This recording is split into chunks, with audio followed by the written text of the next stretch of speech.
Yes, I like it. Let's go. This is when you wear the hard hat. When you come to work, hard hats, steel-toe boots, lunch pails, clear eyes, full hearts, John. Can't lose. I know. That's As the how it expression goes, Jimmy, don't let us win. Don't let us win one. Don't let us win two. Well, and then two. And that's what happened. So wait, they got Pedro going now next or what? It was Pedro, then Schill. Yeah. Then anything can happen. Game 7, anything can happen. Anything can happen. Anything can happen. I'll tell you what, the momentum, or should I say the energy, is shifting, John. The energy is shifting. Energy's clearly shifted, Jimmy. And clearly, it did last game. It did in the second half of last game, and then it carried over into the first half of this game. Yeah, it's gonna keep coming down to the same thing. Starting to creep in the Heat's heads a little bit, I think. Yeah, Jaylen Brown said it perfectly after the game. The only people who are going to stop us are ourselves. It's true. Does anyone think differently? It's always been the case. That's what makes following this team maddening. Right, and that's why here I go, because I'm falling back into that trap again. I'm falling back in. Here I go. You're beginning to believe. I can't help myself. She said she loves me, John. I know. She said this time it'd be different. She said it would be different this time. She made a mistake. Yeah.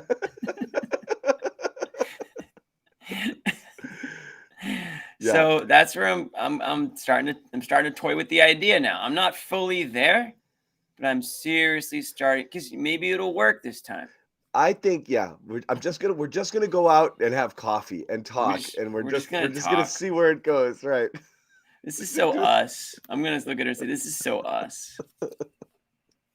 We're just gonna see. That's what you do, right? They just when I thought I was. What's the worst that can happen? Pull me back in. Yeah, exactly. But that's where I'm at right now. I mean, this was a great game, start to finish, and it starts with the defense. It really does. I mean, listen, the shots fell. The 3-pointers were falling tonight, and you can just say that's why they won. But honestly, they snatched the spirit from the Heat right off the bat in this game. I think the Celtics played the role of kind of the Heat in the first couple of games of this series, in that they just played with a will to win. They played with an intensity. They played with effort that that they're capable of. And that's why it's so frustrating in that game 3. We wanted to bury these guys, literally and figuratively. We wanted to bury these guys because of that performance. We thought they were just going to go out with a whimper. So you got to give them credit for, rebounding the way they have these last 2 games. They've made it a series. They made it interesting. I think the Heat have to treat next game as their game 7. I'd be stunned if the series comes back to Boston and the Celtics can't pull that one off. So there's a lot of pressure now shifting on the Heat. Certainly the pressure's still on the Celtics too. It's an elimination game. But man, if they just come out with this intensity and this just desire to play hard on both ends, when they play strong on defense, it just translates. It really does. It's just, I mean, what was it? The Heat's first second chance points tonight were like garbage time when Kevin Love grabbed a rebound. That's it. Yeah. That was it. Yeah, So I mean, that's the whole thing.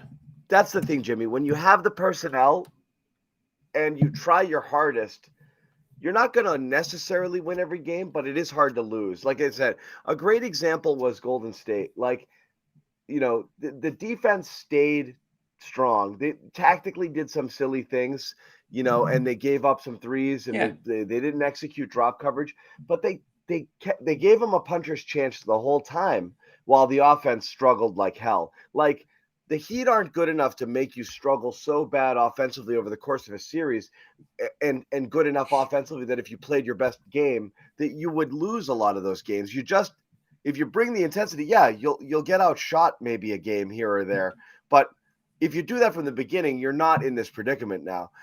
What changes now is, like, 1, you have no idea which team shows up. 2, absolutely, you're going back to Miami, and that changes things, even though the Celtics have been good on the road. 3, there's no margin for error. You have one of those games where your shots don't fall, even if you get the good looks, and Miami's does for whatever reason. It's a problem. Yeah, Toscano better than Butler. Yeah, I mean, it's facts. So the thing now, though, is, Jimmy, it no longer matters. Like, The 3-0 means nothing. matters. It's the 3-0 means nothing. How you got to 3-2 doesn't matter. The point is, it could have been 2-1 Celtics and they lost the last two like they did in Philly. And you're 3-2 going on the road, and you got to win to keep your season alive. You're in the same predicament you were in last round. The fact that you've gone down 3-0 is irrelevant at this point. Can you go and win 2? That's it. So if anything, that's what you do. If anything, you got to be feeling pretty good about where you are in this situation, as opposed to just maybe taking an L if you were, up, or if you were down, whatever the numbers would be. But point being is they're going in with momentum now. So you might think there's an advantage to where they're at. So yeah, I mean, at 3-0 means absolutely nothing. You got to take it one game at a time. And they are, to their credit. So it's 3-2. It's a 3-game series, 3 games left. Celtics have to win 2. That they got to win the next 2 games. Simple as that. They did. And they can win. How many 4-game winning streaks have they gone in this year? It's not that crazy. Yep. Agree with Catherine here. They absolutely did regain their defensive identity, and I think that's where you start with things. We will say thank you very much here for this nice donation here. Is it RJ? Oh, wow. Thank you, RJ Johnson. RJ Johnson. We ain't won squat yet. As long as you know what, RJ, respectfully, it doesn't matter what you and I think. We can get excited, right? But you're right. They need to remember I will still dump all over this team if they do lose Game 6. You don't want them. RJ, they can't get comfortable. I totally agree. But we can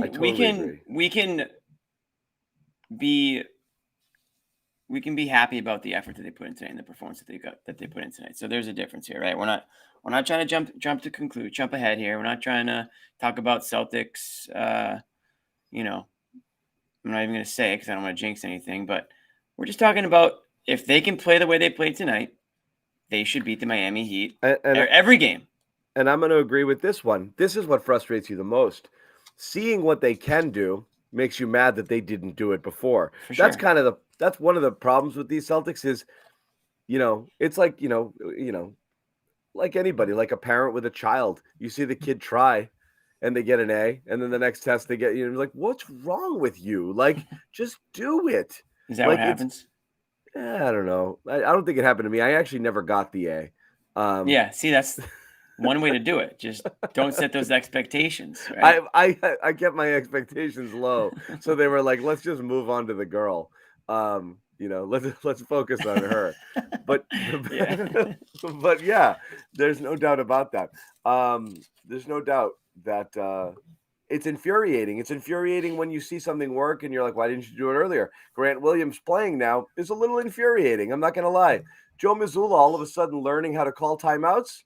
It's great. Mm-hmm. Also a little infuriating. Right. Like maybe earlier would have been good. I got to say, Joe called 2 or 3 phenomenal timeouts again. Phenomenal. Like, that's it. Like, momentum stuff. He called the perfect, you're playing like assholes timeouts tonight. Yeah. Perfect. I don't like what I'm seeing last 2 possessions. Clean it up. It wasn't a stopping an 8-0 run, momentum stopping. It was, I don't like what I'm seeing. Stop. Stop it before it gets out of control. To go back. Jalen forcing 2 shots and Marcus throwing a ball off the backboard. Stop. I don't like it. Stop. Don't do that. Run the thing we're doing. Great. I love it. Joe's the AI is learning, Jimmy. Okay. What are you smiling at? People are just catching up. I'm seeing the comments about me trying to make sense of the next 3 games. It really is something because we never talk about really large numbers. The largest number we ever have to deal with, Jimmy, on this show is 16, and even that just bends your brain into pretzels. Yeah. People need to remember it's 11 o'clock here on the East Coast. The brains aren't functioning at the same capacity. Yeah, exactly. I'm not a numbers guy. I'm a journalist. I'm a wordsmith. A wordsmith. Exactly. He's a singer and he's a lover and he's a poet and he's really not a mathematician, and that's okay. Some people they look at sheet music and they want to like dissect it. I just want to hear it. I want to play it. I don't want to read it. Yeah. So yeah, we're on to game 6. We have Sherrod and Bobby down at the Garden. They're going to jump on in a little bit, and we're going to walk you through what we saw tonight, what we liked. Where's Joey Baby? Joey Baby is load management night. He'll be back. Yeah. Load management birthday. Probably still celebrating the birthday. There's life beyond the basketball, Jimmy. Well, this just messed up my Saturday a little bit. But that's okay. What I will notice is this show was scheduled for 11, and we're getting some slow trickle coming in here right now. Either that, or you guys don't like victories. I don't know what to tell you guys. I think a lot of people hate watch this team. I know some people do. I think some people bailed on them for game 5, for game 4. That's for sure. At this point, you have to get excited. I was talking about this with Bobby earlier today, Jimmy. Like, that's weird. I wasn't part of that conversation. Yeah, 9 to 5 in it, buddy. We did a preview at 3:00, and the thing I was talking about is, what I've, I worked in sports for 20 plus years, covering all sports. Above the wins, I like the stories. Like, I love the possibility of this being a 3-0 comeback story. Like, I love it. It's a story either way. Melting down and losing to an 8 seed because you were playing like assholes, or coming back from 3-0 down. Great stories either way. So there's a really good story, and like they always throw around the cliche, like it's an opportunity. It's a pretty freaking cool opportunity. Like I said, why are they losers? Because they lose. Because they play like losers. Like when you play like jerks, you play like losers. You don't want it. The other team beats you. They're tougher than you mentally. You fold. You go out, whimpering, and they exert their will on you. You're losers. But if you come back from 3-0, you've completely rewritten the narrative. When we compare this team to the Red Sox in 2004, we didn't know the Red Sox were winners. They became winners after they won, not before. So this is your chance. Write your story. And that's what the Celtics can do right now. And the cool thing about them in basketball, more so than baseball or some other sports where there's higher variance, is the best team wins a lot. Every single time they take the court against the Heat, they're expected to win. Mm-hmm. And now they're expected to just do it 2 more times. And it becomes totally plausible at this point. It really doesn't matter what happens. So they can write their story, and they'll go from Charles Barkley and every analyst and everybody in basketball circles calling them soft and mentally weak and babies and chumps, and having to find a way to undo that by getting to the finals or winning it, in subsequent years, or do it right now. And they have a chance to do it now, which is fun. This is the only way they could rid that label too, is by just playing harder, playing team basketball, putting, silencing the critics, shutting people up like us. I mean, I might have to go, if they do this, I might have to delete the game 3 post-game show that we did. I might have to delete that from the internet, which I'd be happy to do. Because again, it's a completely different team that we're seeing here. And we don't need to go on and on and on about how frustrating it is to see the Jekyll and Hyde-ness of this team. But anyone who's followed them over the last even couple of years has seen it, especially so this year, and especially so in this series. So this is kind of like, this series kind of sums up everything about this team that you love and hate so far. What they're capable of. Certainly they're a more talented team than the Heat. And I say talented in quotes now because everyone has a different opinion on the word talented, because, playing smart is a talent, playing tough is a talent, playing hard is a talent. And that's what the Heat were doing. But, they didn't play hard tonight, the Heat. They looked lost. They looked defeated out there.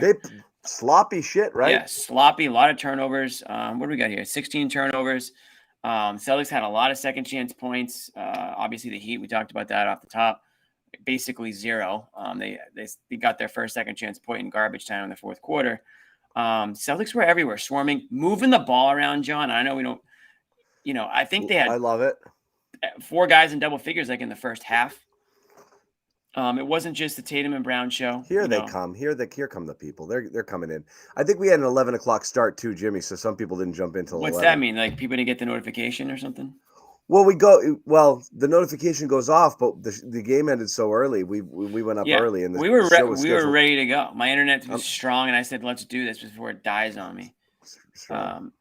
So that's okay, you guys. If you show up a little late, I think you can hit the back button, or you can just watch it'll get archived on YouTube. So we're not going to delete this one for sure. No. All you really missed was me trying to count to 3 and banging my helmet. Can I tell you, most of my friends don't know I do this show. Like, no joke, they have no clue. Most of my friends do know, but they don't care and they don't watch. But that's okay. Okay, so yeah, I don't even tell them. I kind of do this secretly. It's my alter ego, secret identity. But the ones that do watch it hate your hat. They hate it. They're like, "Who's that clown with the hat?" They don't hate my hard hat. The hard hat, yeah. Well, what do they hate about it? I'm coming to work. They're just they're old school.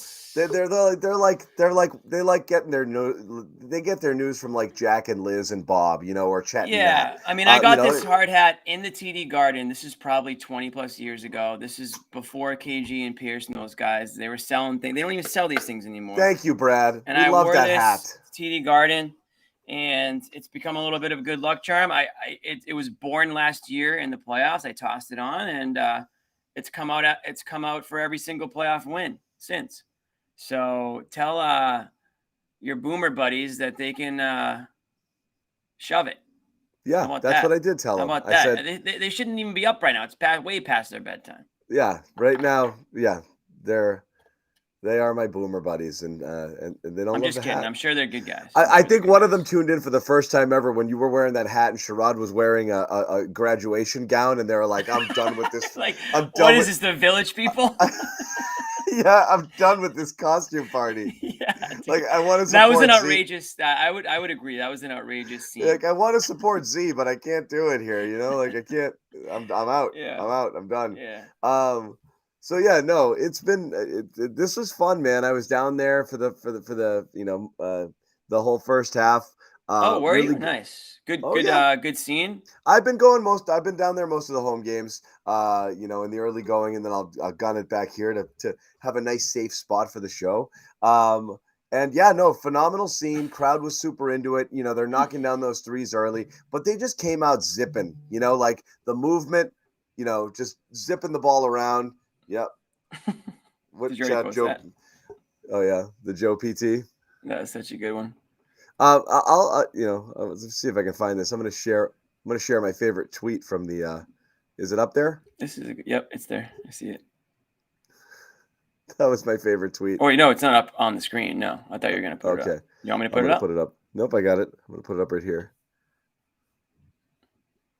Joe Mazzulla calling good timeouts is like when Happy learned to putt. Just tap it in. Just call the timeout, Joe. Just call the timeout. That's exactly right from Emerson. That's exactly what happened. Very true. It's very, very true. The timeouts were great. It's funny because it's like. Thank you, Mike. What I don't get about the timeouts. And I do think it's a little bit overrated. I don't think there's empirical evidence that says when you call one in the middle of a run, it does better. But the point of it is when you don't like something you're seeing and you want to tell them about it. Right, dude. Like that's kind of the point. Like you want to take control before things get out of control. It seems so simple. Like I knew this when I coached, like when I was like 19, that's just like this sucks right here. I'm just stop it now. Yeah, I don't want to see this. I don't want to watch this anymore. I don't like this. It hurts my eyes. Come over here. Let me tell you what to do. Yeah, like you guys know how to play this game. Let me remind you the rules. Philosophy. Yeah, strange philosophy. I don't know about this one. What do we got here? Last elimination game we lost was game 6 of the finals. So there's that. But I agree, we should have never been down 3-0. That's totally. True. I mean, look, this team plays better when they're forced to. Yeah. It's not that at this point, I don't believe you're going to get a half-ass effort. I believe that the Heat still have a good game left in them. And are you going to be able to handle that game if you are playing hard but not well? That can happen. That's the risk, right? Yeah, that's the risk. Sure. Hey, we haven't mentioned. I know I don't want to be the downer here, but we have to. We are a Malcolm? news show. Yeah, we are a news show. We will talk about Malcolm. The we news should is acknowledge. We should acknowledge that the was news the is bad not thing. great. We will tell you about Malcolm Brogdon as soon as I tell you about FanDuel, our exclusive wagering partner. And again, if you loaded up on the Heat early, you did great. If you picked the Celtics to win the series when they were down 3-0, you could be in for something here. And the odds are changing. And honestly, Jimmy, you can look it up. I bet you it's a coin flip now. I bet you it's even money. It was only plus 200. It was plus 200 before. Plus 200 down 3-1. I'll look it up. You stall. I'll look it up. Celtics might even be favored, but I'll let you know about FanDuel. Exclusive wagering partner to CLNS Media Network, partner with the NBA through the playoffs here. Go sign up if you haven't already. FanDuel.com/Boston. FanDuel.com/Boston. And take advantage of the special offer. It's a no sweat first bet up to $1,000. Super easy to download app. Very easy to read the display and all of that stuff. I think FanDuel just won Sportsbook of the Year too. Congratulations to FanDuel. It's America's #1 sportsbook for a reason. So again, check it out. And of course, you never have to worry about it. You win, you get paid, no questions asked. But again, no sweat first bet here up to $1,000 when you go to FanDuel.com/Boston. Jimmy, you got the odds right now? I do. Well, I got the spread for Game 6. Any guesses? It's on the road, so I'll say Celtics -7. That's high. -3. Celtics -3. Only 3, huh? Only 3. Okay. They were minus. It was 8 tonight. Tonight, yeah. I just figured after the win they'd give them a little more juice there, but okay. Celtics -3. What else? Eastern Conference Finals. The winner of the Eastern Conference Finals, Celtics, are now plus 110. The Heat are still the favorite at minus 130, but it's plus 110 is almost even odds right there. So it's gone. I don't know what it was before they won game 1, but it's gone from 230 to now 110. And if they win Saturday, it's going to be probably closer to minus 250 if I had to guess. So I guess tonight, Jimmy, like when we talk about it, what were they going to do? I thought tonight was obviously the key. If you lose, you're out. But like in my mind, if they won tonight, I felt really good about them winning the series. I didn't know if they could repeat it. I didn't know if they'd come out again. Because again, last game was only a half good game. I didn't know what they had in them. The Vincent news definitely changed things. Miami is down. And what happened tonight? The guards absolutely dominated. The guard play was incredible. Smart and White were great. Obviously, Tatum had a terrific all-around game. Brown was good too, but they just got nothing from their guards. Lowry was dreadful. Strus was dreadful. The backcourt, it was a domination in that part. And Bam and Butler got some. They didn't get enough. Didn't matter. You needed a 50-point Butler game to win tonight. You're just not getting enough juice because Gabe Vincent was out. On the flip side of what's the deal with him? Is he definitely out moving forward? No, he's not. I mean, it's his ankle sprain. These guys are superhuman, like they sprain ankles. You and I would be out for 8 weeks. They come back in 3 days. Butler, I think, has sprained his ankle like 3 times this postseason. And totally. He comes back all the time. So they're just insane. But the Brogdon stuff is a little bit dicey, would you say? I would say. I think our guy Sherrod is in the building too. We can toss him on. I got to do the time. I got to time the background, Jimmy. Oh, see what I did there? My bad. I didn't. I don't know what you're looking at over there sometimes. Can you Jimmy, just let him coordinate, Jimmy. He knows what he's doing, man. You're like the quarterback who's second guessing. Sherrod, I'm trying to get you on the damn show. You got to have my back here. I've been a producer for how friggin' long here, okay? All right. All right. Toss up the resume. What are we? LinkedIn all of a sudden? What are we got? Let the coordinator coordinate, Jimmy. Let the coordinator coordinate. I have a resume, Jimmy. Okay. Don't make me. This is what he do. This is what I do. Yeah. Well, do it faster then, bud. My thoughts on Brogdon. I'm going to defer to Sherrod. I want Sherrod. Well, first let's get to Brogdon in a minute. Let's get Sherrod's just take on the game. He was there, and your kind of your first impressions here, Sherrod. Well, they handled their business. I mean, this game was never really in doubt. They did exactly what you're supposed to do. Unlike the 10 times in the regular season when they had an opponent with one of their top 2 players out and they lost, they handled their business. This is what's supposed to happen when a guy as impactful as Gabe Vincent has been in this series is not available. You force other guys to step up, and Miami didn't have anyone who can do that. And they did a much better job defending Jimmy, and their defense as a whole set things in motion. I mean, the first play of the game, Marcus Smart is diving on the damn floor, gets an easy layup for a teammate. That set the tone for the rest of the game. Their defense won this game. I know they shot well from three-point range, and they shot well from the field, but their defense, I mean, 27 points off of turnovers, that's a lot. And think about it. They pretty much shut it down the last 5 minutes of the game. Yeah, the 12 the steals, you know, I mean, it was the defense, Sherrod. It's like you can talk about shooting. Miami shot 50. What's that? I'm just laughing at that comment. Miami shot 51-39 tonight. Okay, that's good shooting. Yeah. So it wasn't like that happened.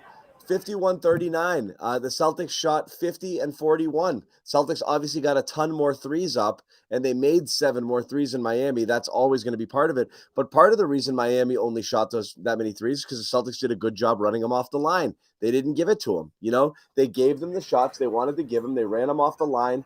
They didn't give up those open looks that they had given up in especially in games 2 and 3.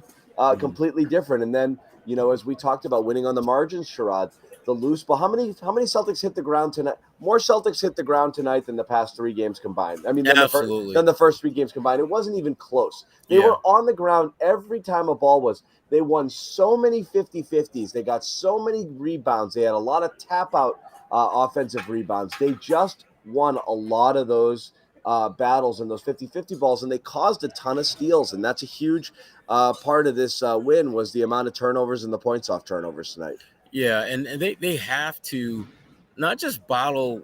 You can't bottle what they did, but you can bottle the mindset. I mean, they came into this game from the very outset with a defensive, we're going to grind this out if we have to, type of mindset. And they just built on that quarter after quarter after quarter.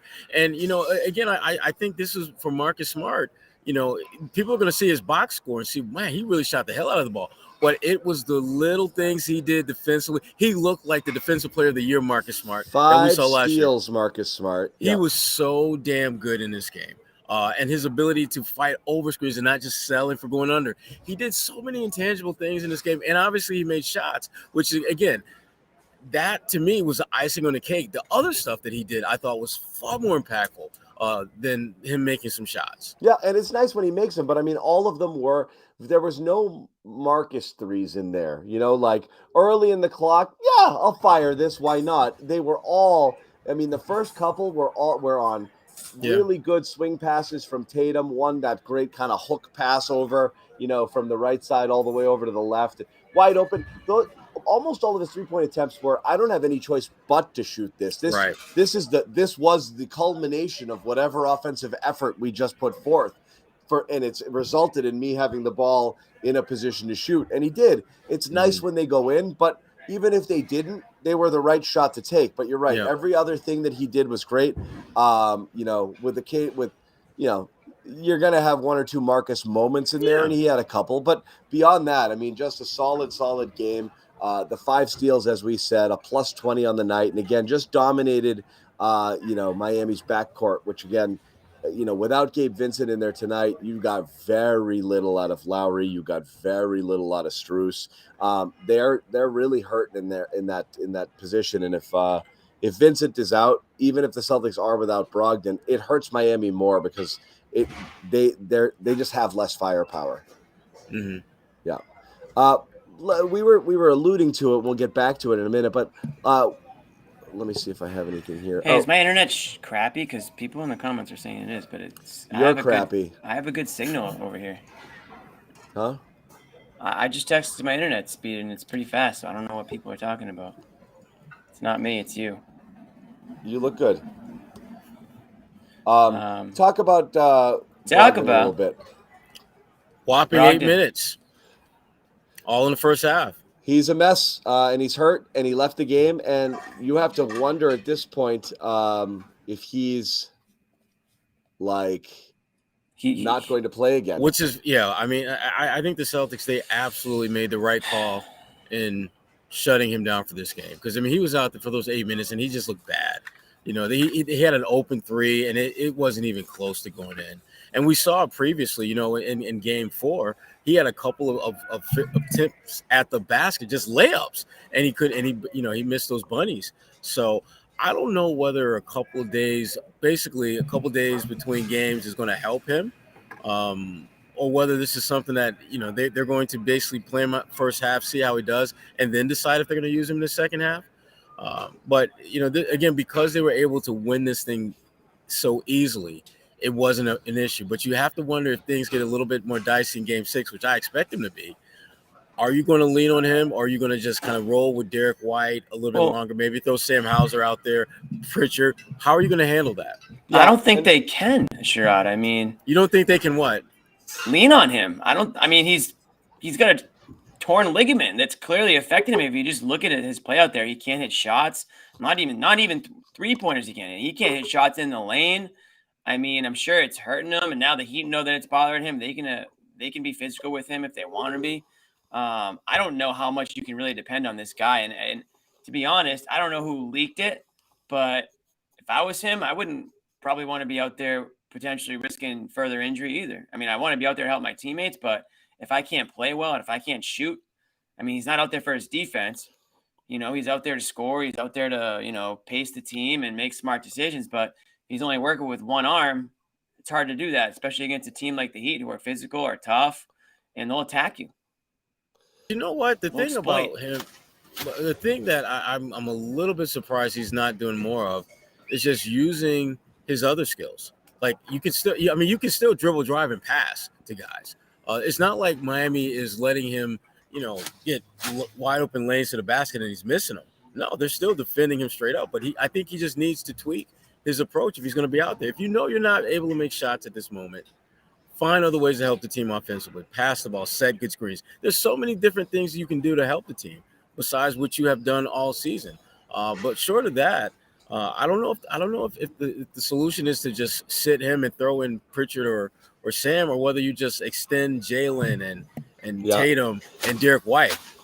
Yeah, we Bobby and I talked about this in the preview. We actually thought that it would be you try to sneak Brogdon out there if you can, and if you can't, you probably play Pritchard and or Hauser during the second quarter non-Butler minutes, where Butler's not going to hunt them on every single possession, and live with that. And then you're going to just beef up everybody else's minutes a little. So you're just going to go more White, more Smart, and you're going to probably Grant's going to eat those extra bench minutes there.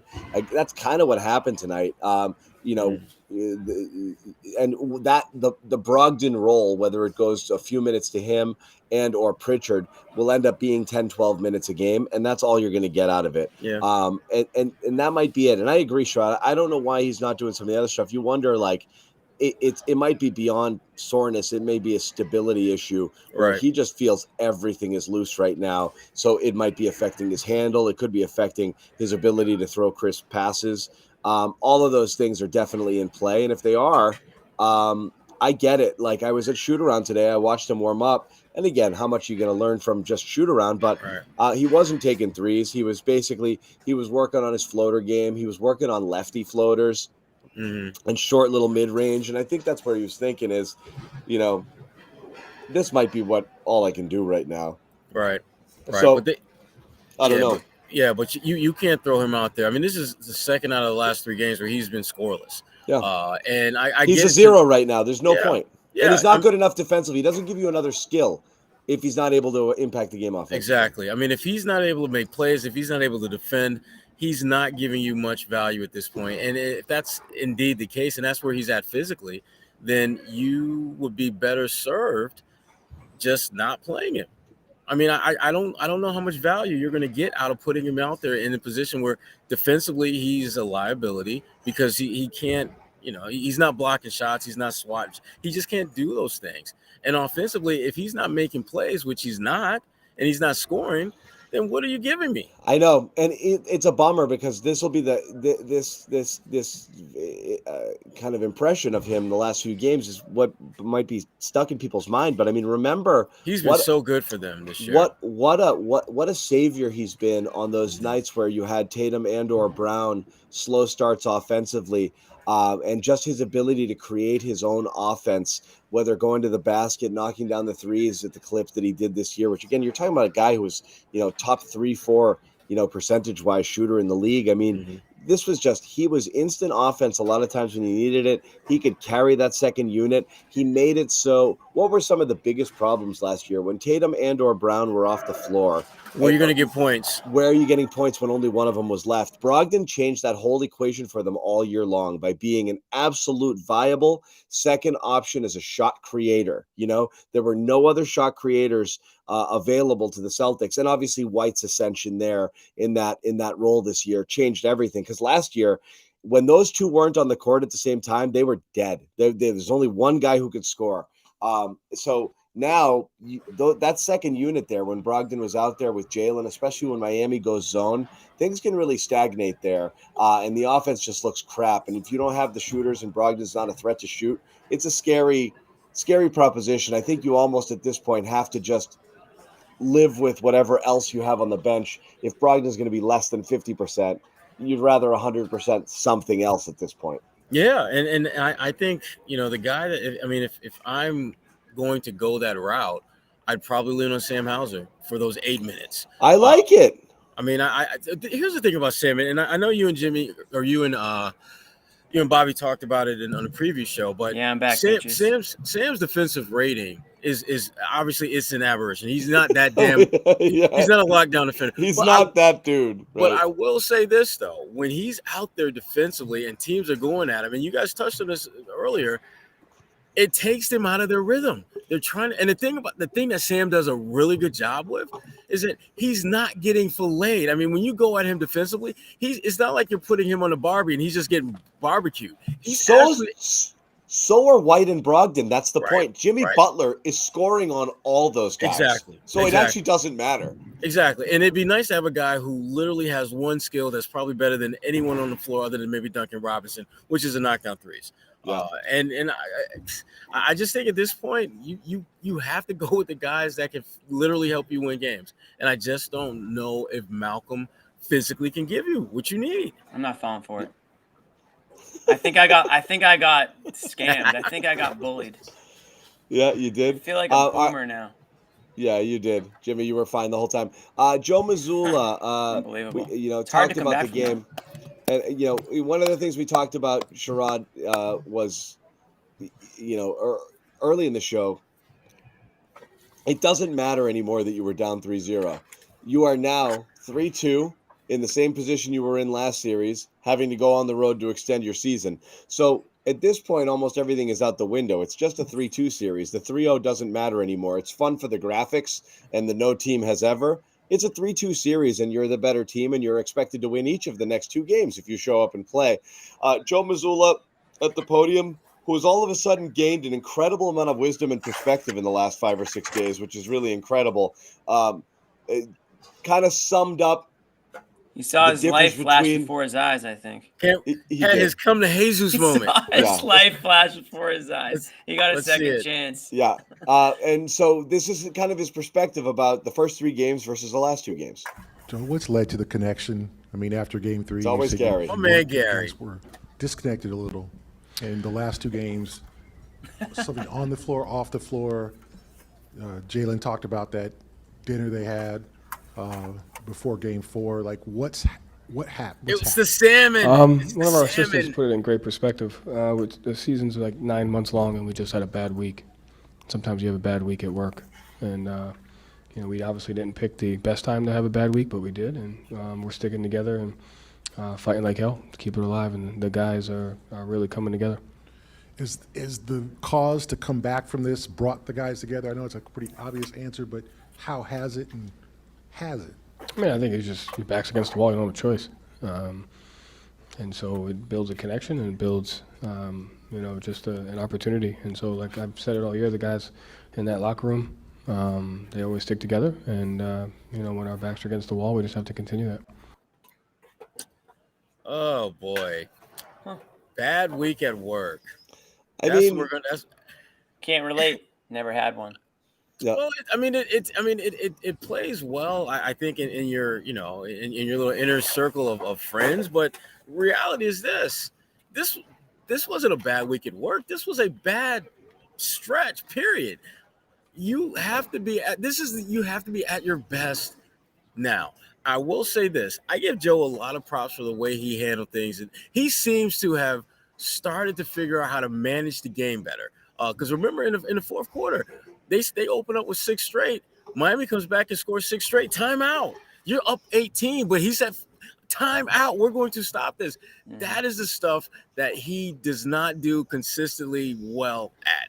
Figuring out when do I need to put a cap on this run, or when to let the guys play through to stuff. That's the next level for him. He had a good game today. This was a good game, but I'm not Two buying good games. Yeah, I'm not buying that we had a bad week's crap. No, Joe, because the things that you did wrong that week, you had done them wrong before. Right. Yeah, the thing is, it's almost like like the whole like psychologist, like how do you seek help? Someone who seeks help, first they have to want the help. They have to want, acknowledge we have a problem. You have to want to change, otherwise you don't go to therapy. So right. Like the Celtics never really wanted to change. Every time you'd see what was going on, it was fine. We just missed some shots. We just whatever. We'll get them next game. It's like, I'm fine.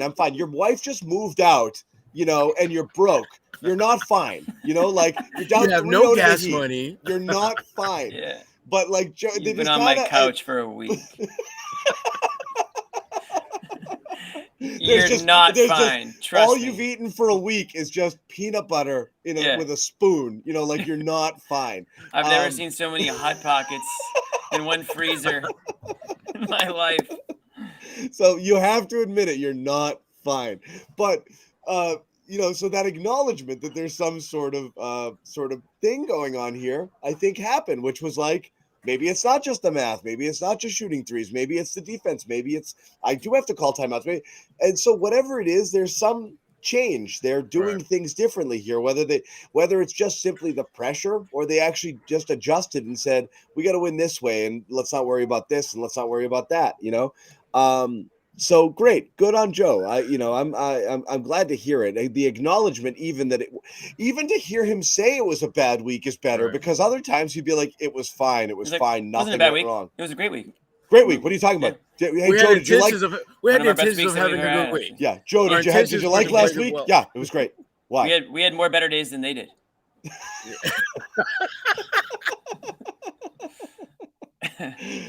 So I mean. It's fine. That's good. It's bad. I'll take it. Yeah, this was. He gets a semi-victory lap for this one because he did a good job. He did a good job. But Game 6 is going to be a completely different animal. Yeah, it is funny though that we're praising him for calling timeouts, which is like one of the most basic things you think a coach could do. It's like it's the only aspect of Joe's job that all of us could do. It literally is. It's the only part of being a coach that all of us could do. Right. Just like gauging the situation and just, now seems like a good time for a timeout. How many fans know exactly when to call timeout? They're in the stands being like, timeout. Yes, I could call a timeout. I couldn't tell them what to do when they came off. I would just be like, that sucked, Don't do that. Don't do that again. But yeah, so like it's nice that he's doing it. It's like, again, when a 2-year-old gets the food in their mouth, like, oh, that's so good, you did it. So he's doing it. But they were great. They're with conviction. The best part about him, Sherrod, is it's not just the stopping runs timeouts. It's the I don't like what I just saw. Bad possession with Jalen, which was a beautiful, and a well-deserved, talked about moment from Game 4. And then this one where you had Jalen force 2 bad shots and then Marcus throws a bad pass. And he's like, again, I don't like the last couple trips down. Stop doing that. Those are great. The one you mentioned in the fourth quarter, that's command. You're taking control. It's great. Yeah, this was like I said, this was definitely one of his better moments on the sideline, and even when he wasn't calling timeouts, just the activity on the sideline. I mean, his hands were constantly moving, just getting their attention. He was as engaged as I've seen him on the sideline in any game this season. And to me, that trickles down to your team because they recognize that this coach is coaching with a sense of urgency. So we need to play with a sense of urgency. Yeah, agree Facts, my dog. 100%. No, it's great. It's great. It's what they needed. I'm waiting here. Oh, we're going to get some Derek White situations. Derek White had a great game. Again, phenomenal. Great game. And, you know, Derek, you know, I think he found something. Didn't look great in the Philly series at all. Didn't look great the first couple games of this series either, even though it seemed like one of the Van Gundys was like praising him like he's been automatic all series, but really only the last couple games at least stood out to me. The 3-point shooting has been good the one thing that's been consistently good is the 3-point shooting versus everybody else. He's been the best, most consistent shooter the entire series. I think where you might look at Derek White and wonder, like, you know, is it going great for him? Is in those early games just watching Butler just eat him up time after time. That's not a Derek White problem. Like, it doesn't matter how good a defender you are at that size. Jimmy Butler is 6'7", 235, 240, strong, smart, knows how to get to a spot, knows how to manipulate you, and knows how to get his shot up and over. There's a couple times tonight where White even said, like, oh, man, like I'm just all over him, and he still hits it.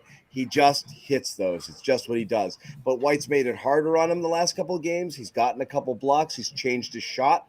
The best you can do is be competitive there. But the three's been falling consistently for White. And he was out. I mean, career high 6 3-pointers made. That really changes the game. When you're swinging to those open shooters and they're knocking him down at that clip, it's just backbreaking for the defense there. Here's White talking after the game. We got a lot of love for each other, top to bottom. We're out there competing, and we know it's a long way to go, and we got a lot of work to do, but it's always fun competing with the guys in our locker room. Okay. Man, a few words. He's cool. You can tell he's from the Popovich tree. Yeah, it's a good point, Sherrod. Real short, real sweet. Thanks, Derek. Yeah. Appreciate you. No, Winning is fun. The thing that I liked most about him was just the aggression, just the fact that he was looking to attack. He wasn't settling. He was taking what the defense gave them. I still think that the Celtics, when they see that zone defense, are too damn locked into we got to shoot a three, and you see all that damn space in the middle of the paint. Find a way to get the ball in there to a big who can shoot like Al. And then if they collapse on Al, you got someone probably cutting to the basket for a layup. And if they take that away, you got someone in the corner who's wide open for a three. Force that. I don't think they do enough to really kind of break down that zone defense because they're going to see a lot of that in Game 6. There's no doubt about that. That's one of Miami's best stretches in this game, in most games, is when they go with their zone defense. Yeah. And again, but Sherrod, they can't play it when the Celtics are, running guns, scoring, and when the Celtics are playing defense, Miami's not going to be able to get back and set up into their zone. That's the key here. Unless you walk the ball up. Right. Yeah. Which they do. Sometimes. Right. One thing I noticed today in the second quarter, they'd like to go zone when Tatum's out, and that's what they did. They started that second quarter in zone. One thing the Celtics did different, and one thing Joe did different, and I don't know whether it was intentional or just it's how the rotations went or it had to do with Brogdon's limitations, but Smart remained on the floor. Mm-hmm. And I believe you need either Smart or Tatum out there against that zone to be able to move the ball. When they take them both off there, that offense has really struggled when they're both on the bench. And we've seen a couple of bad Miami runs during that time where the Celtics offense just goes absolutely dormant because there's just simply not enough guys who can beat that zone and move the ball. And also with Brogdon and Jalen's shooting woes, they weren't able to beat it from the outside as well. And that's been the unit that's been getting cooked there. But Smart was out there. Smart was a good zone buster tonight. And again, great remedy for beating any zone defenses. Obviously, when those threes go down, I'd still like to see them attack it in the middle a little bit. Yeah. I still think they're passing up too many. They passed up too. Again, this is nitpicky, but I really do think they have to take that free throw jumper, that elbow jumper when they have it against the zone. If they catch it and nobody's there, there was one time Tatum passed out of it, and another time Grant passed out of it, and I'm like, it's right there. It's right. That's a good shot. It's at that point, I know it's threes and layups, but it's a good shot. So take it, and I think that's how you beat that thing. You bust them up in the middle until they have to start worrying about that, and then you can kind of kick back out there. But you got to play. You got to attack both ways there. Well, having seen Syracuse play zone forever, yeah. The Rip Hamiltons of the world are the guys that absolutely filleted them because they can shoot that mid range, get to that spot, and the defense, they put you in a bind. They're either going to shoot the short jumper, and if you don't collapse and you play them tight, there's someone that's going to be going along the baseline. They can pass the for layup, or if you take that away and you contest the shot, there's someone that's going to be open in the corner. There's the zone. If you attack the zone, you're going to find a crack. It's just a matter of getting it to where that open space is. And I don't think the Celtics do that. I think they take the easy route and just jack up threes. Just keep swinging the ball till they get a relatively open three, as opposed to a wide open shot. And that plays in the Miami zone, right, Sherrod? I mean, if you're not trying to pick those spaces, that they're not in the zone. So I think it has taken them a few games to adjust to that. But we know, I mean, Jaylen Brown used to love the mid-range shot. I mean, I'd like to see him take that a little bit more. Tatum took a couple today. He took a couple today, which was great to see. Yep. It was great. I mean, I'm thinking like, dude, your strength is scoring on all levels. Yeah. If they're giving you the mid-range wide open, why the hell are you not going to take that? I mean, Tatum's scouting report out of college was that. And that he wasn't a strong three-point shooter. I honestly, I've talked about this with Bobby in a weird sliding door sort of moment. I wonder if Tatum didn't shoot 42% his rookie year from three, what things would look like for him now, because it just became this thing. And then obviously like the over-reliance on the analytics about just take more and take more and take more and just do that in layups. I think he abandoned a part of his game that was really part of his bread and butter. And the numbers for him in mid-range have been really poor the last couple of years. And I think that's that last frontier for him. I mean, the passing for sure and making the right reads and being a little quicker with his decision-making, which was not an issue tonight. It was one of his best passing games of the season, if not the best passing game of the season. But just feasting there when the defense realizes it wants to take away the three and try to clog the lane against you, when you get a switch on a shorter guy, just do what Jimmy does and just go up and over them, post them up, shoot those elbow jumpers all game long. I think Tatum could be getting 8-10 easy points a night if he leaned into that and actually looked for it. But yeah, that's me. But talk about, we haven't talked about it, but the box score at the end of the day looks meager, right? Only 21 points. This was a phenomenal Tatum game, and like it was the tone setting of that first quarter that pretty much kind of sealed the game. Like the Celtics won the game in the first quarter. Yeah. I thought just the way they approached it at both ends of the floor was great. Marcus Smart, I thought, set the tone defensively. Tatum, I thought, really established how this game was going to flow offensively. I didn't think the ball stuck nearly as much in his hands as we're used to seeing it. And again, when you watch this game and you're thinking, why isn't this the focus and the mindset all the time? You're not going to execute like this every game, but the mindset should be to do what they did tonight. Get lots of different guys involved. Tatum, don't let the ball stick. Attack the zone. Make them pay by leaving all that real estate in the middle of the paint available for shots to be taken, and just lock down defensively.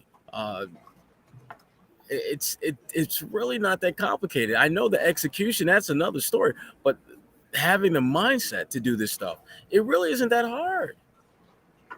That's the most perplexing thing. Yeah. It shouldn't have been hard. Why were the Celtics 97-3 favorites over Miami? Because if the Celtics showed up every night and played hard, even if they didn't play well, losing the series was a near impossibility. Right. The only way you don't win the series is if you coast, mail it in, blow it, lose focus. Like that's Get the hurt. whole point. That's why it's yours to lose expression exists. Like, and again, Barkley said it at halftime, and he's been, he dinged them hard when they were playing like dogs and saying he was embarrassed for them in that game 3.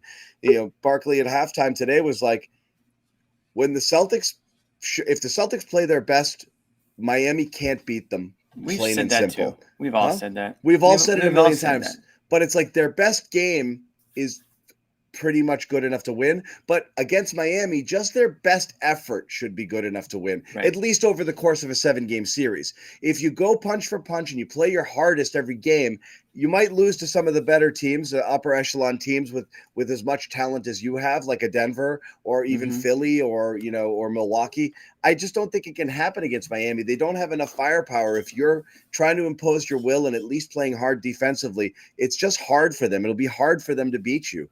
But you put yourself in a hole. And so now there's no margin for error. So you got to do it right every single time.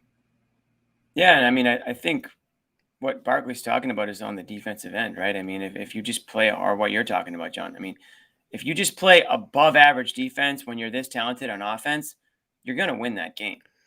I mean, you just are. You get enough stops, you get out in transition, you're going to score easier. You can, work from the inside to the outside. If the shots aren't falling, you got to find other ways to score. This team gets in a habit of the shots aren't falling. Well, what do? They just keep taking more shots, and they just want to shoot themselves back into the game when it's the reason that they're out of the game to begin with. So I like what Sherrod said. Find the kinks in the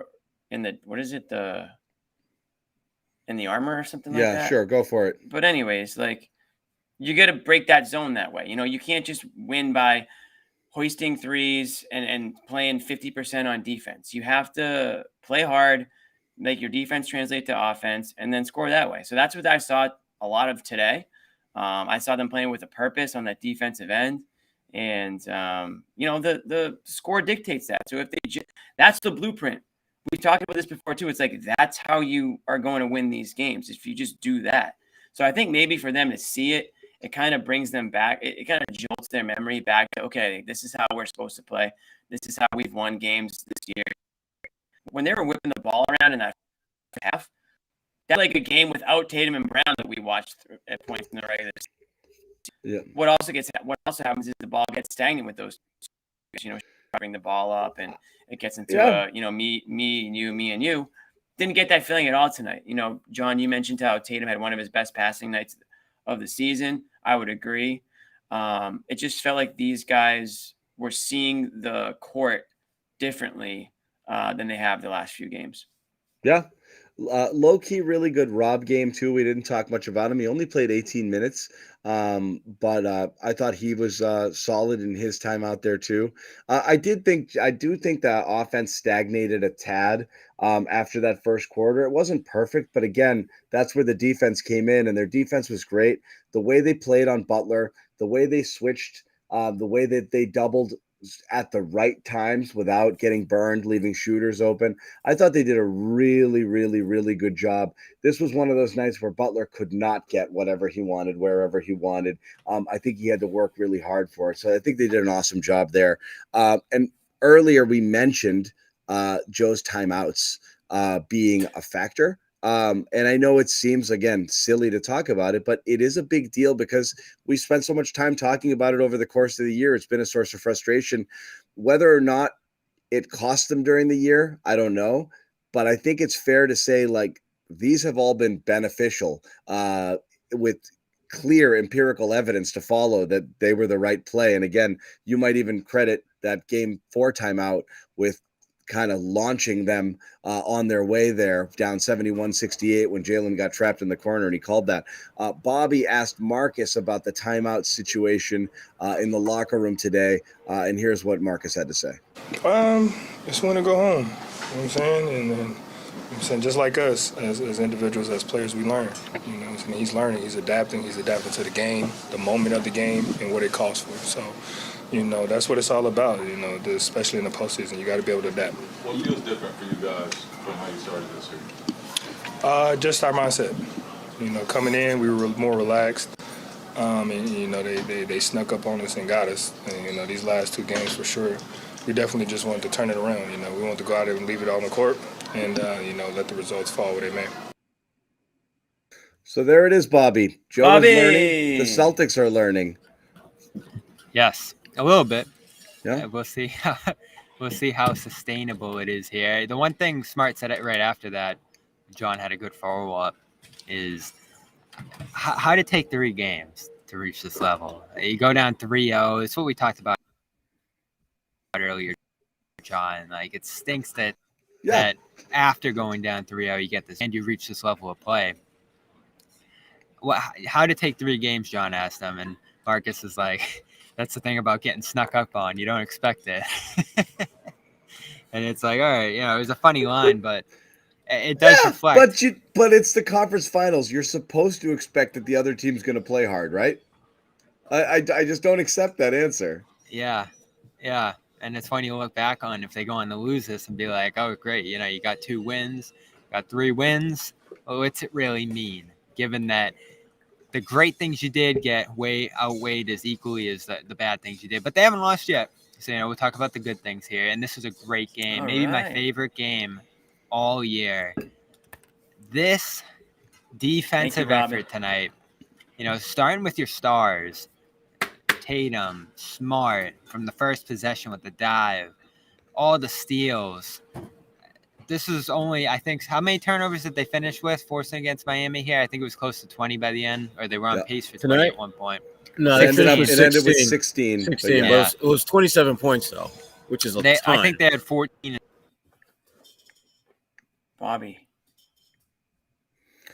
making Jimmy look good with the Wi-Fi. Let's go. Where's the chat? Where's the chat telling Bobby? Let him have it, guys. 56K Bobby and Bobby Web 0, whatever crap they were telling us. No, Bobby's streaming on a Game Boy? What's going on with him? Bobby and Sherrod are on the same Wi-Fi, I'm pretty certain. Yeah, which is kind of funny. It's kind of Imagine having bad Wi-Fi. I can't imagine that. I know. Yeah, Bobby Dial-Up. What's up, Bobby Dial-Up? Oh, wow. You only once this year forced 20 turnovers in November. Ranked 26th in forced turnovers during the regular season. Of course, you finished first last year in that category. 11th out of 16 playoff teams. It's been the biggest missing link. You know how all year I've said, Jimmy, that this defense isn't as good as the numbers say they are. The 2 biggest things were their issues guarding isolations, which was great tonight too, Rob White and others, but also forcing turnovers. And you finally saw them do it in droves tonight. You knew you were going to get a bad Heat showing, given that there was no Vincent. But they turned into a blowout because of their forcefulness defensively. The great switching, Rob getting on the perimeter and blocking a shot. John was there for that. A lot of great moments defensively here. And this team... The Rob block on Butler was low-key my favorite moment of the whole last year, that wouldn't have surprised us. That was just a typical thing for this group last year. Yeah. I love how, you know, whoever's owed credit, I love how this team turned back to our defense. They all came together collectively and said, forget all this offense stuff. Forget all these threes. We're a defensive team. And we've seen them play their best defense of the season over the last couple of weeks here since late in that Philly series. The difference between the defense, Bobby, is the regular season defense and the numbers was, I think a lot of the regular season defense was predicated on letting other teams have the shots that you wanted them to have and hoping that they missed. It wasn't on pressure. It wasn't on being tenacious. It wasn't on, effort. It was, let them have this and just hope that they, don't make them. And these games have been about, we're just going to make it really hard on them wherever they go. and it's been different. Sherrod, I'm sorry, you were about to jump in. No, I was just kind of reiterate some of the things you said, but the big thing about the Celtics and this renewed focus on defense. He's at the Garden, guys. It's not his internet, and he's doing a job. He's reporting. He's at the mercy of the TD Garden. Take it up. Looking pretty good to me now. Take it up with Wick, not Bobby. Go ahead, Sherrod. Wick's stealing internet from bars. Wick's running a cable out the Garden. No shirts tonight, Wick. Where are the shirts and towels? No shirts, you didn't splurge for shirts tonight? Oh, no shirts. I think there were towels out here tonight. Yeah. I didn't see any. I'm still paying for my pregame meal. All right. Anyway, go ahead. You got to buy them, Sherrod. Oh, that's not guys. Cool. Go ahead, Sherrod. All right. No, but just the renewed focus on defense, and we talked about this earlier, Bobby. Why do you think it? Why do you think it took this damn long for them to get back to doing what they kind of know works? I think no one pointed toward it during the year. I don't think anyone emphasized it. I think a lot of this year they looked to the coach and followed his message. I don't know. And what do you think? I mean, they changed the defense too, schematically. I think for a lot of the year they were dropping and playing more of a passive bend don't break analytical defense where they gave up a lot of mid-range shots. I'll give up these twos. I'll give up the mid. I'll give up the mid-range to keep you from hitting a bunch of threes. It was all about that 3-point advantage. There was so much rooted in math rather than effort. There's no doubt about it. That's why the numbers, I never truly believed it, because the eye test. Last year's defense, where it looked like there was 8 guys on the floor and teams are frantically moving the ball around and couldn't get a quality shot ever. And when they did, somebody would swallow it or alter it. It looked like it was impossible to score on that defense at times. And this is they missed, like they're getting shots that seem makeable. How many games did we leave and wonder? Like, I remember that one Philly, game that I posted that shot chart on Twitter. Like, Celtics won, and if Philly had made what were considered makeable shots, they would have won the game by 20. Like, they gave them to them. They had them. So, it didn't feel like a dominant defensive effort. It felt like the other team missed more, and they had a lot of those. So, it's different. They're playing much, much, much more competitive, aggressive style defense now. But again, just the question Sherrod keeps asking is what took so long? And tonight, they had the whole active hands engagement going on. Every time Bam tried to put the ball on the floor, there was a hand that was reaching for the ball. And in addition to Al trying to shift him where the help defense was at, they did a good job of having each other's back in this game, better than we've seen in a long, long time, certainly in this series. Yeah, great help inside. All game, yeah. Yeah, and Jimmy never really got to his usual sweet spot consistently on that baseline. I mean, Jimmy Butler took 10 shots through the first 3 quarters when it was still somewhat of a game. And for him, and yes, he was 5 for 10, but the fact is Jimmy Butler is a guy that, and we know, the deeper you get into a game, the more he takes over offensively. Damn, Jimmy, you in that. Wipe it off, Jimmy. Yeah, that's what I'm saying. Hey, it worked. Hey, let's give it up for Robin. I think she gave us like $30. Much better. Much better. Robin. Yeah. Let's hear it for Bobby and the fact that he was preaching defense all year. He was right. Well, look, he was right. He was, but again, just to kind of. Here comes John. It's not that. Get him, John. Here comes John. Offense is more important. They lost last year because the offense faltered. Did anybody think that the defense needed fixing or attention this year? But they lost it, John, somehow. The offense absolutely needed to be tweaked and adjusted. Right. What they did last year, they weren't able to get buckets enough of the time. Like they turned it over. Everything. That was it. But it wasn't just turnovers. They were forcing them to make shots. They weren't doing anything well against competitive defenses. The offense shut down. Again, you can win with an elite offense versus an elite defense. It's just, as you said, Bobby, they weren't actually playing good defense at any point in the season because I think they didn't lean into the effort that it takes to do so. And that's why they went down 3-0. Jaylen Brown here talking about what the hell, guys, why did you get to this point and what's changed for you now, at least from a mentality standpoint? Jalen, you talked about the Gary gathering, the Washburn. galvanized on Monday night after Game 3. What's else has happened? Why this sudden 180? And what's occurred? How's Joe had to do it? What's he had to do with that kind of resurgence? What's happened over the last 72 hours? Just nothing special. I think just being together in moments of adversity, staying on the same page and sticking with it, doubling down on things that we need to do better, holding each other accountable has been the key. I think once we got ourselves together, we all looked each other in the eyes and saying, like, hey, we're not going out like this. We represent the organization, but we also represent ourselves and our family. And obviously we haven't performed the way we felt like we needed to perform. So that Game 4 was the start of the atonement. And then now we've been able to pick up off that Game 5, and hopefully we can carry it on to Game 6. The Atonement Tour. Here we go. I love that. Here we go. Jalen said, "Look me in my eye. Watch this drive." Yeah, exactly. Top golf. The Atonement Tour. Yeah, Top Golf. I'll tell you what. I knew that they were good for corporate events, but I didn't know it was like this. Tell you what. Shout out Robin. My bad. I shouldn't have assumed your gender, especially in 2023. My bad. Yes. If you find a way to say something to Robin, I'll offend you. Definitely. Forgive you. Or he. Bobby! Jesus, Bobby! Bobby! Sorry, I made the same mistake. Now he has to send us another $5 and he has to forgive you now. I apologize too. Yes, you just did the same thing. If we do nothing but spend the rest of the show talking about Robin, we can all retire early. Yeah. It feels like a drinking game. It's midnight. Robin has done really well at the casino, and it's just flipping tips to the Robin dealer might right be now. watching us from the slot machines as we speak. Yeah, just you know what?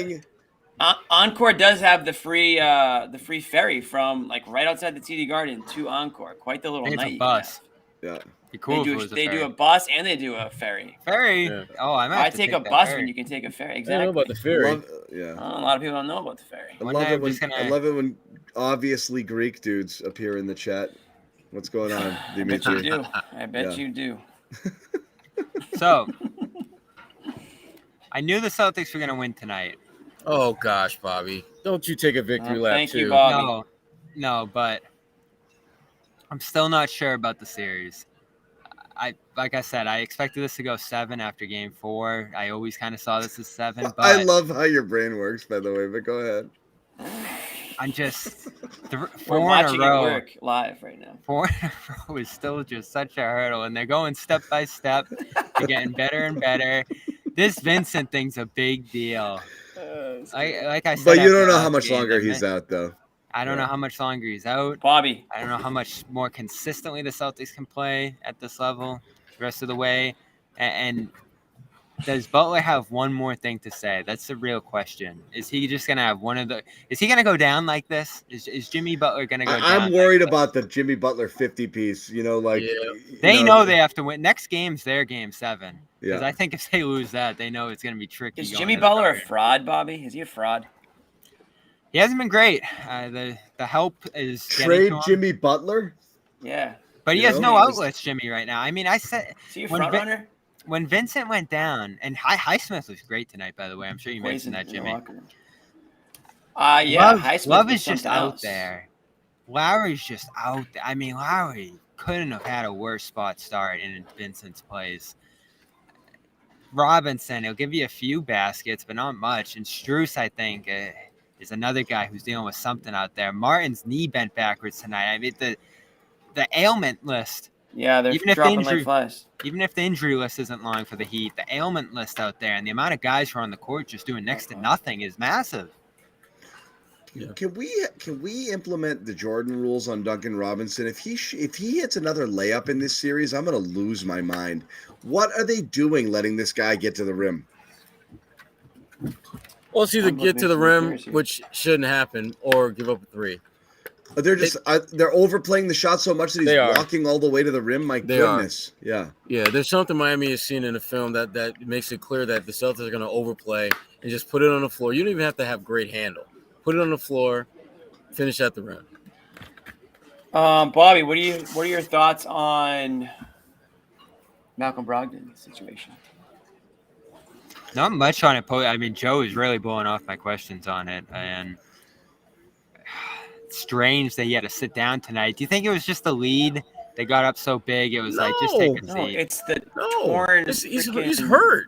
What is it? I think his torn arm labrum? has fallen off. Yeah. They say it, Bobby. They said it burst. No, they didn't say that. But I think it's a problem. Seriously, I mean, he's been off. He was off before we even knew about it. I mean, clearly we know why he's been off, and this tonight was no different. So it's public knowledge now. I think,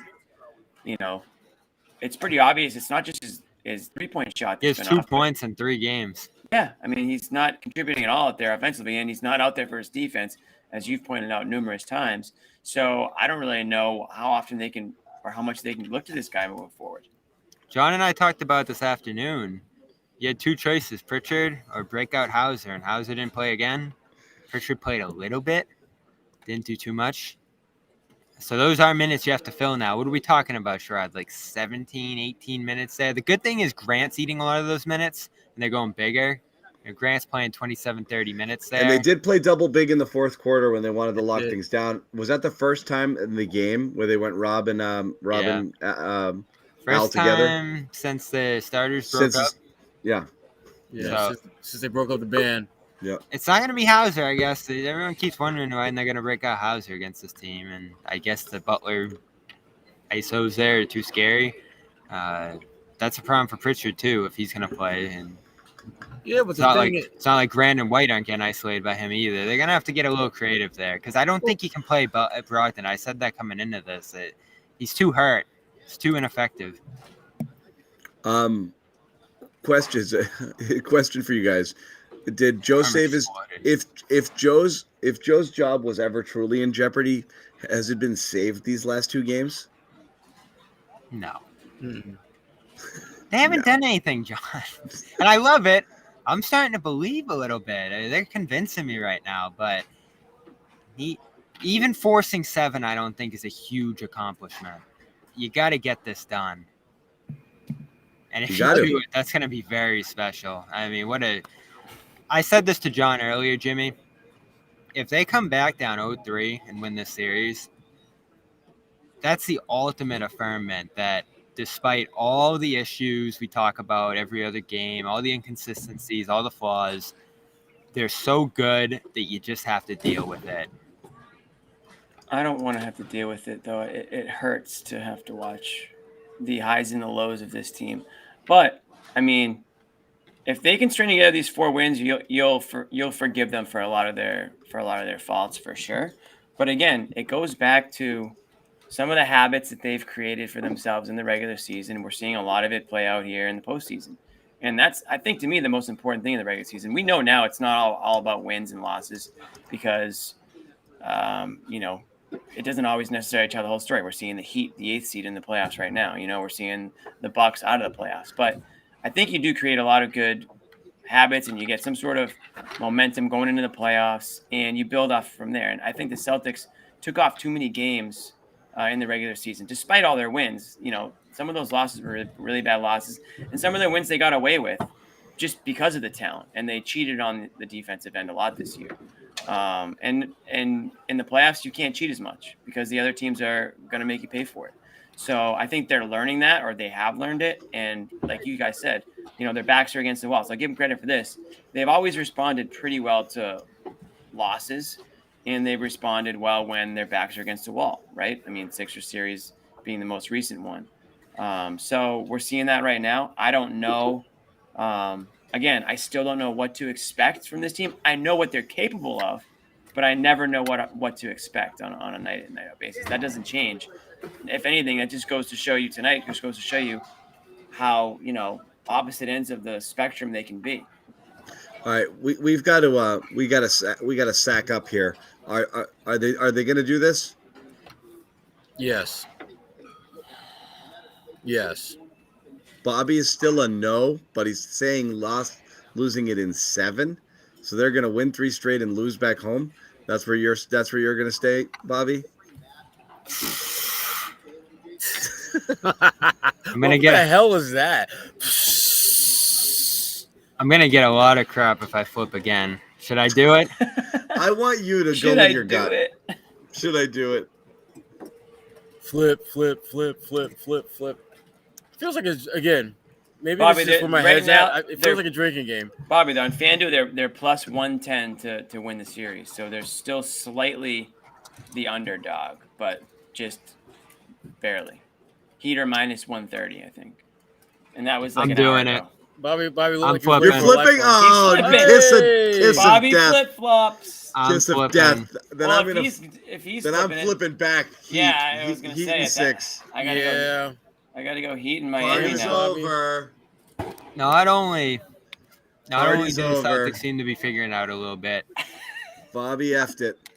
I just think the Heat are devastated right now, injury wise. I don't think they have enough bodies, and that's where I'm going here. That's why I had Heat in 5. I didn't think they had enough That's bodies what to you start said the about series. Embiid, and he played the whole damn series.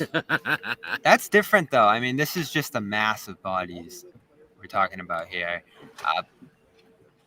I know, but they were saying on the broadcast, right, that Vincent's probably going to be out there next game. Can that kind of ankle sprain, John, heal that fast? We don't know the like I severity said, of it. But who knows? You don't know the severity at all. Yeah. And I mean, Butler. We saw Butler. Butler's looked nasty. The one that he suffered against was it The round Knicks. 2? Yep. He didn't Missed play well one- in that series. Finished that game, missed one game, and then Yeah. he friggin' lit the world on fire in the next series. So again, these guys are superhuman.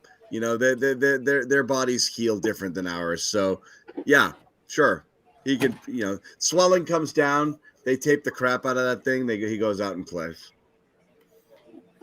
I'm feeling something right now, so Easy. I gotta flip. Okay. It's just another day in the boy. life. It's just another day in the life. I'm just absorbing information and changing my pick like John does, Oh boy. or changing my opinion. I New that's the thing. information. I have no problem changing my opinion at any point in time. You know, like if I see it and I feel different, I'll say it. I So- feel the same way Bobby does. It's just I don't know. Now I don't want to do it because Bobby did it. Crap. I mean, I think we all feel the same. I wish I didn't think ask we're all him. feeling similar. Even people watching at home, like there's definitely a part of us who They Energy can't lose shift. elimination games, feels Jimmy. the shift, Sherrod. Yeah, like sees how the momentum's changed. Bobby sees what the literally Heat are had working Heat with. in 7 5 minutes ago. Just so everybody knows, you could play back the tape. It was like he's only been on for like 15 minutes. We all had Heat in 4 like 2 days ago. Right. But I don't know. I mean, things have. I'm like you said, Bobby. The Heat are dealing with some injuries. If the Celtics can play the way they played tonight, I mean, if they can just bottle that up and continue to play that way, it's Wow, not going to be Austin. close. Yeah. So I don't know. I'm really not there to pick the Celtics yet. I don't know if this is a cop up, but probably is. You know, I'm not ready to pick the Celtics, but if they do beat the Heat, I would definitely think the Celtics in 7. Yep. But I'm not confident in them yet. You know, Miami's not going to lie down. They're a tough team. They've got great coach. Jimmy Butler's obviously not just going to go down quietly here. And I think they've got some good role players who have stepped up. So this was going to be a tough win for them regardless, the Heat. I think they'll come out strong Saturday night. I think it'll be a very close game. And if it is, I like the Heat's chances over the Celtics because the Celtics haven't proven to me that they can execute and win close games yet. So that's where I'm at. If they do, then I would completely pick Celtics in 7. I think that's a fair take. When I had the series in my mind's eye was Celtics will just overwhelm them like in 2 games.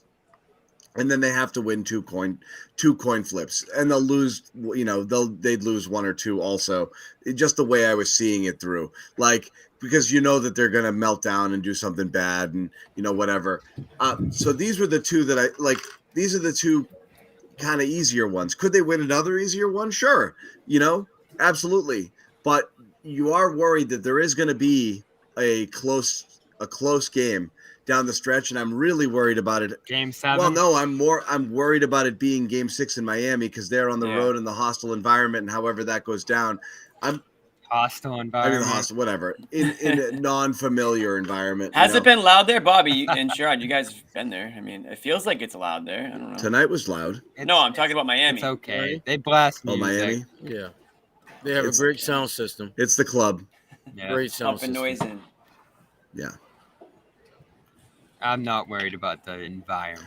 It's just, That's the one. I fair enough. It's just, I think it's obviously a little bit harder, but I guess, It's a travel. all I evidence guess. to the contrary. Jason Tatum here getting kind of reflective about what's going on with the series and whether or not the Celtics can complete this comeback, which Bobby now has guaranteed is going to happen. You guys have won 4 straight road elimination games over the past couple of years when you've been in situations like that. What has allowed you guys to go into road environments? Gary like questions that? only, Amit, from now on, by the way. Put together performances like you have to stay alive in series. Like I said, I wish I didn't know. But I feel like speaking for us in the last Like the shirt. this year and last year, when we've had a lead or tied the series up and came back home, for whatever reason, we've relaxed, for lack of better words, and we've lost some crucial games at home, and really just had to buckle down, of going on the road, backs against the wall.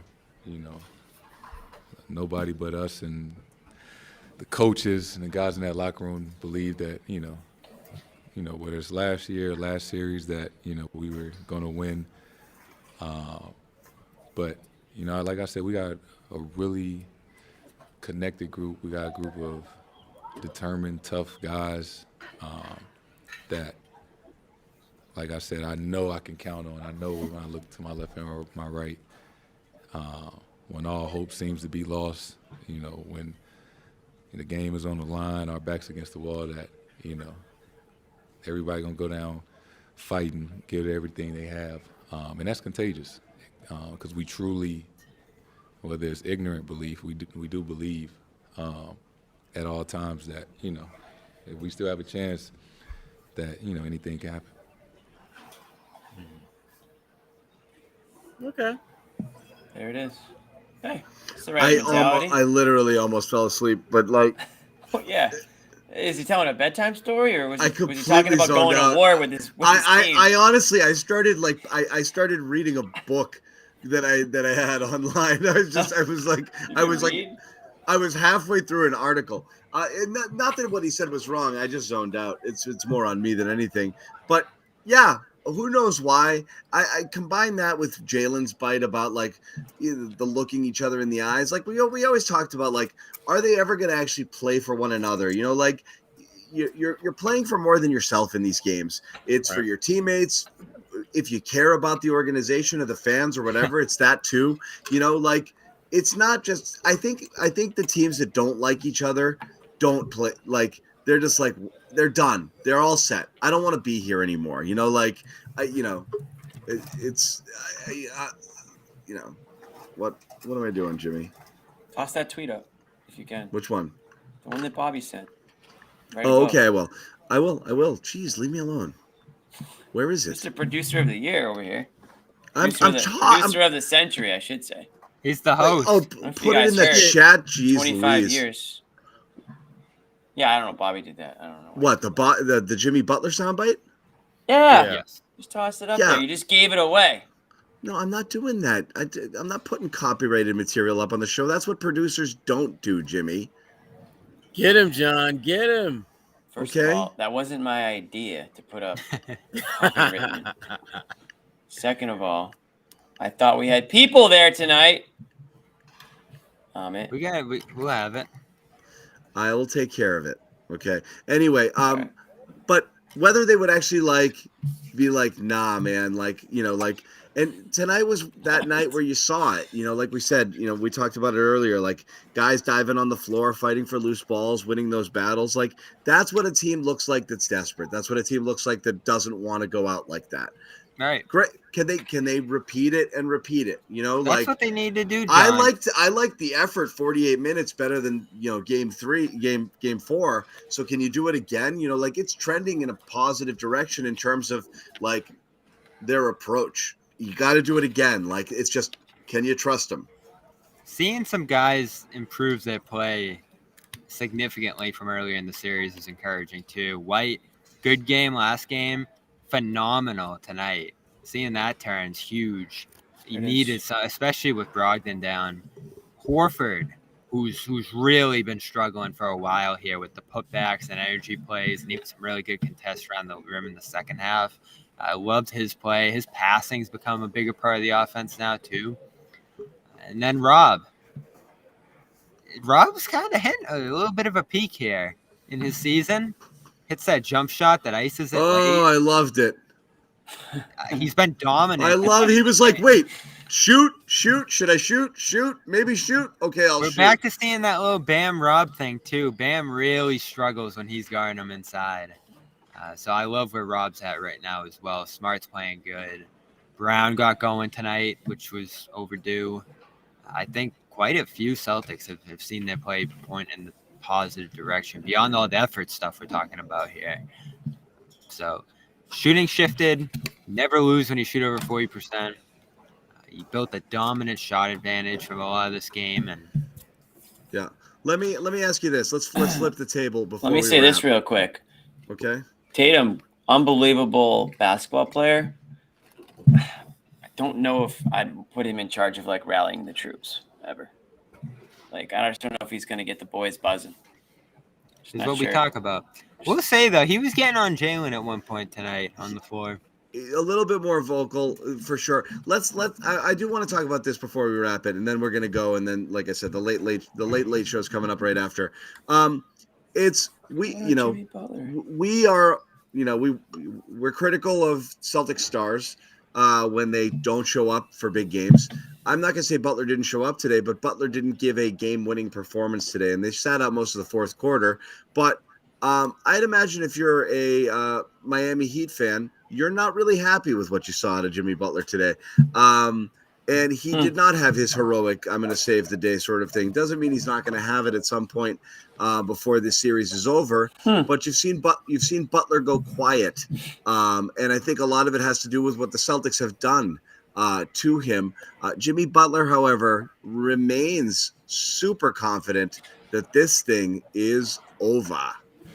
We just got to play better, start the games off better on the starters, make it more difficult for them. They're in a rhythm since the beginning of the game, but we're always going to stay positive, knowing that we can and we will win this series, and we'll just have to close it out at home. Take that. Spicy. Guarantee. Pin it on the board. Have Jason Tatum read it in his most authoritative voice. Jimmy Butler said they can and will win the game. Win the series. Guys, this at is home. Bullshit. We're better than them. Let's go. All right, Jimmy, put it up on the board. Put it up there on the board. Who's with me? Okay. Let's go. Put it up on the board, Jimmy. Yeah, just we're going. I don't think they have a board in there. Guys, we're going streaking. Deuce, go put that up on the board. No, but still, that's the mentality. But Butler, again, Bobby and I, we talked about in the preview. When they're down bodies, I would be doing everything in my power to make Butler. Only 10 shots tonight for Butler. Yeah, look at that. That's not winning basketball. He couldn't get there. It wasn't bad. 5 rebounds, 5 assists, 5 of 10 field goals. It wasn't bad. He wasn't. No, he That's wasn't bad. Would you say that about Tatum if that was Tatum's stat line? Yeah, it wasn't I mean, bad. come on. 14 points, 5 assists, 5 rebounds, 10 shots. Didn't hit a 3. They never made a dent tonight, John. No, what I'm saying is he just wasn't able to do more because the Celtics really, really, really kind of prevented him from doing it. Yeah, you know? Yeah, great defense. They were much better. They were much better at putting pressure, when to apply pressure, when to come over and help, when to double. They did great. You know what I noticed too? They're backing off of him at the 3-point line, John. Yep. He doesn't want to take those shots. He will. he's in rhythm and momentum and rolling, he will, and they can be some big-time shots. But overall, never been that shooter from deep. And I think he's in the low 30s in this series, maybe even lower now to the 0 for 2. So they're doing a bunch of stuff, bunch of quality adjustments on him. Yeah. Rob's a big part of it. White was much better tonight. Grant's getting better in that spot too. Everyone's just got to have some individual accountability in that spot. And I did see, John, tonight, Tatum take a little bit more responsibility there too. Tatum was great defensively tonight. Everybody was. Everybody needed to be. You didn't have any weak links on the floor tonight on that end. They were I good. thought everybody just played a great defensive game. Yep. It's fun to watch. It was good. Good game. Game 6. The boys heading back out to Miami, and we will be back with you on Saturday night for that one. I booked yesterday. I was very confident. Very good. We look forward to that. We look forward to a Game 7 and beyond, hopefully with you guys, with you fine people here on the Garden Report. So again, thank you guys for hanging out. Quick programming. Well, first off, I'll tell you again, thanks to our sponsor, exclusive wagering partner, the CLNS Media Network. That's FanDuel. Get a no sweat first bet up to 1,000 in bonus bets back when you sign up now Celtics. at fanduel.com/Boston. Bet on the Celtics at 6. If you lose, you don't have the opportunity to bet on them in 7. So you'll have to put that money elsewhere. But otherwise, that's something that you can check out for sure. If you are interested and you haven't signed up, definitely do that. You can always check out the audio version of this podcast right here. You can scan this little code or just go wherever your podcasts are available. It's there ready for you in the morning if you want to listen to anything back. And make sure you subscribe to our YouTube channel, Celtics All Access, for all of our Celtics coverage. We have these guys coming up. Look who's on the couch. It's Masked Jalen. Let's go. And Jason Tatum, and Brad is hosting. These guys are pumped. That's great. Yep, they're gonna have a fun show tonight. They're gonna have a lot of reasons to be positive. Are you kidding? We keep the good times rolling. It's just a positive train all night long. Again, a terrific show from the guys of the First to the Floor podcast here on the CLNS Media Network. A fun podcast, even when they're not doing the post-game show, but just a good show and good dudes who know ball and like talking about it. So definitely check that out. If you're still thirsty for a little bit more basketball talk, head over to the Celtics Late Show as soon as we are wrapping up here, which is momentarily. We got Bobby's prediction. Sherrod said yes, they're doing it in 7. Jimmy? I gave you my prediction. Kinda. I copped out. I'm gonna say Heat in 6 then. Me too. Wow. Just kidding. I'm Celtics in 7. I've kind of been there. I've kind of been there since last game too. But I want to be wrong, but if they win, if the Celtics win on Saturday, then I got Celtics in 7. That's my. In my mind, I said if they won Game 5, it was over. So we'll see. Fun though. Fun story. The dominance in these elimination games is unbelievable. Yeah, they're not even close. So again, bring it one more time. Game 7. Anything can happen. All right, I'll do Celtics in 7. Hey. Unity. We'll all go down together. Thank you guys for hanging out. Yep. I got Foo Fighters tomorrow. I'm pumped. Oh, nice. Yeah, I'm pumped about that. I'm going to Boston. Wait, are they on their own or are they at Boston Calling? They're at Boston Calling. They're the last show, so it'll be a good one. They're the Friday night? Yeah, they're Friday night for some reason. They're the best show all weekend, but they're Friday night. That's the number one That's act. the biggest Normally, night. Or Sunday. It must be a schedule thing for them. You normally don't get it on Friday, so yeah, it's got to be a schedule thing. All right, enjoy. I had a chance to go tomorrow. Should I go? Totally, Yes. dude. Jimmy It's and gonna be John, front the row. best day of them all 3. Sunday's not even a good lineup. Yeah, I might go. There's some smaller bands I like in there Sunday, there's another act in town. Let's put it that way, and it's not Boston Calling. too. It's Jimmy. Head to the harbor. It's Jimmy Westfall on Sunday. Hey, Yeah. that's a headliner. Cisco Seaport. See you guys there. Cisco Seaport.